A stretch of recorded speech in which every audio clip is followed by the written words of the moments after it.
Hello Anantapur, welcome back to my channel. All of you good morning అండి. ఈ video ద్వారా Anantapuram market యొక్క stock information share చేస్తున్నానండి.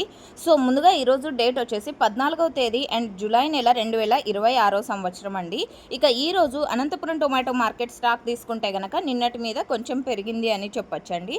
So రోజు రోజుకి కొంచెం అయితే పెరుగుతూ వస్తుందన్నమాట. అండ్ ఇక ఈరోజు టోటల్ టమాటా స్టాక్ 80,000 ప్లస్ బాక్సెస్ వచ్చిందండి. 80,000 ప్లస్ బాక్సెస్ వచ్చింది టోటల్ టమాటా స్టాక్.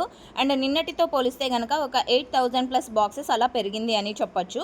సో నిన్నటి టమోటో స్టాక్ వచ్చేసి 72,000 ప్లస్ బాక్సెస్ వచ్చిందండి. ఇక లాస్ట్ ఇయర్ సేమ్ డేట్కి అంటే 14వ తేదీ జూలై నెల 2025 సంవత్సరం స్టాక్ వచ్చేసి 1,30,000 ప్లస్ బాక్సెస్ వచ్చిందండి. 1,30,000 ప్లస్ బాక్సెస్ వచ్చింది లాస్ట్ ఇయర్ సేమ్ డేట్కి. సో ఓకే ఫ్రెండ్స్, ఇది ఈరోజు అనంతపురం మార్కెట్కి సంబంధించినటువంటి stock information. And next video ద్వారా ప్రైజెస్ ఇన్ఫర్మేషన్ షేర్ చేస్తానండి, ఎందుకంటే ఇంకా ఆక్షన్ అనేది స్టార్ట్ అవ్వలేదు. అండ్ ఇది కేవలం స్టాక్ ఇన్ఫర్మేషన్ మాత్రమే. అనంతపురంలో 15 కేజీల బాక్సెస్ మాత్రమే ఉంటాయి. నచ్చితే లైక్ చేయండి.